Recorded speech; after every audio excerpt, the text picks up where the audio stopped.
रही है, घुसने की कोशिश कर रही है। तो आप जो है, आपकी सरकार जो है इन दोनों से जूझ रही है। इसलिए मैं सवाल पूछना चाहूंगी कि पहले तो कोविड के बारे में मैं एक बात स्पष्ट कर दूं, दोनों जंग हम जीतेंगे और जनता को आश्वस्त करना चाहता हूं कि मोदी जी के नेतृत्व में दोनों जंग जीतेंगे।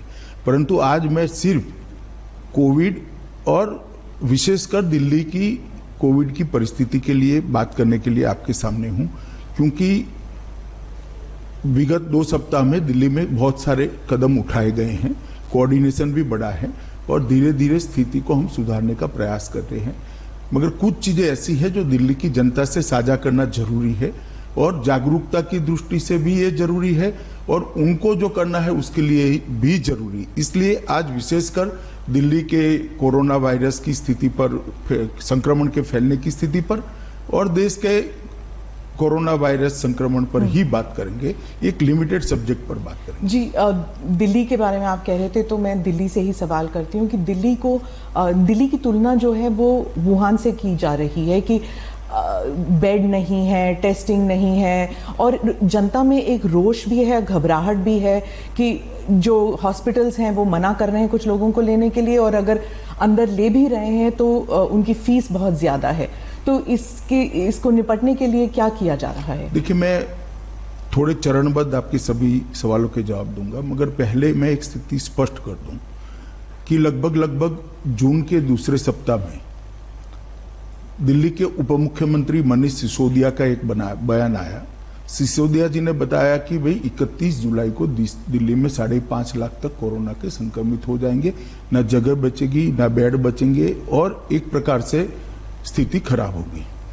इससे दिल्ली की जनता में बहुत सारा भय हुआ। उनका अनुमान जो था वो आंकड़ों के आधार पर था, मैं वो अनुमान सच गलत उसमें जाना नहीं चाहता, परंतु एक भय की स्थिति पैदा हुई और कई लोग पलायन की भी सोचने लगे।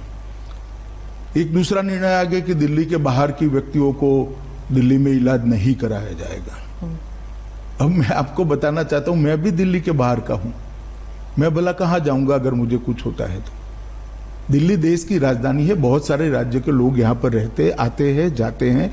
आसपास के राज्यों से, जैसे उत्तराखंड से, उत्तर प्रदेश से, हरियाणा से, राजस्थान से ढेर सारे लोग यहाँ बसते हैं। ऐसा करना संभव नहीं था, तो वो निर्णय को केंद्र सरकार ने बदला और ये तय कर दिया कि हर एक व्यक्ति का इलाज हर एक अस्पताल में होगा।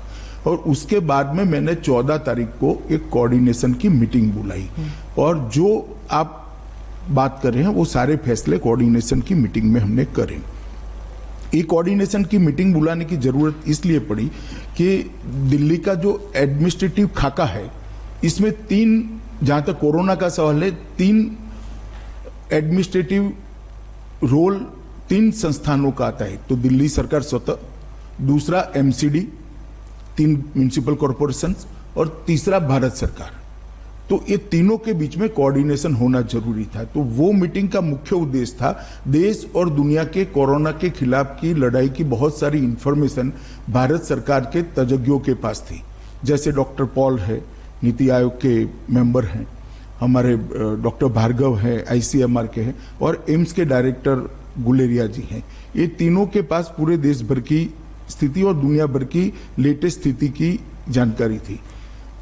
भारत सरकार काफी कुछ मदद भी कर सकती है। दिल्ली सरकार का स्वास्थ्य विभाग और दिल्ली सरकार का मेन रोल है ही है और अस्पताल बहुत सारे एमसीडी के हैं, नीचे के कर्मचारियों की संख्या भी एमसीडी की ज्यादा है।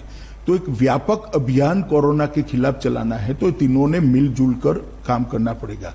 तो मैंने मीटिंग बुलाई, इसमें दिल्ली के मुख्यमंत्री जी भी आए, उप मुख्यमंत्री जी भी आए, भारत सरकार के स्वास्थ्य मंत्री भी थे, ये तीनों डॉक्टर भी थे और बाद में एमसीडी के मेयरों के साथ भी मीटिंग की।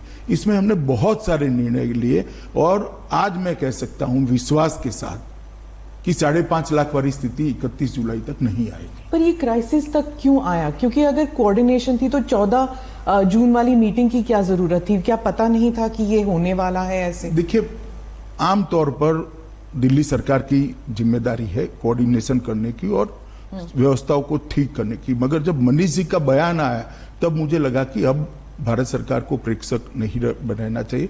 मोदी सरकार की पूरे देश की जवाबदारी, प्रधानमंत्री जी की पूरे देश की जवाबदारी। प्रधानमंत्री जी ने भी मुझे कहा कि भाई गृह मंत्रालय ने इसमें इनिशिएटिव लेकर आगे बढ़ना चाहिए, दिल्ली सरकार को मदद करना चाहिए। आज भी मैं स्पष्ट कर रहा हूं, दिल्ली सरकार को हम मदद कर रहे हैं, परंतु कोऑर्डिनेशन जब तक नहीं होता, इसलिए भारत सरकार ने इसमें कोऑर्डिनेशन की दृष्टि से हस्तक्षेप तो नहीं कह सकते, मगर एक मीटिंग बुलाकर काम करना शुरू किया। इसमें जो कमियां हमारे ध्यान पर आई, व्यापक चर्चा के, कुछ दिल्ली सरकार ने भी मुद्दे रखे, कुछ जो एक्सपर्ट्स थे उन्होंने रखे, कुछ एमसीडी के मेयरों ने रखे, क्योंकि दूसरे ही दिन मैंने मेयरों के साथ भी मीटिंग की, ऑल पार्टी लीडर्स के साथ भी मीटिंग की, और सबके जो सुझाव है इसके आधार पर हमने बहुत सारे निर्णय करे।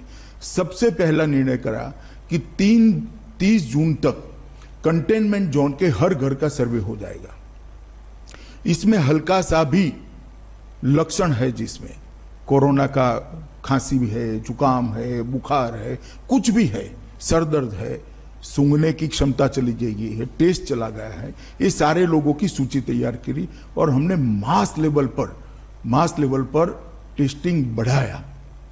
पहले मैं बाद में टेस्टिंग पर आऊंगा, मगर मास लेवल पर टेस्टिंग बढ़ाया और मुझे भरोसा है कि ये 30 तारीख तक हम पूरा कंटेनमेंट जोन का टेस्टिंग कर देंगे और बाद में 21 जुलाई को तय किया कि पूरे दिल्ली का हाउस टू हाउस सर्वे करेंगे, जिसको थोड़ा सा भी कोरोना का भय हो उसका टेस्टिंग किया जाए और कम से कम उसको आइसोलेशन में डालने से वो फैलाए नहीं।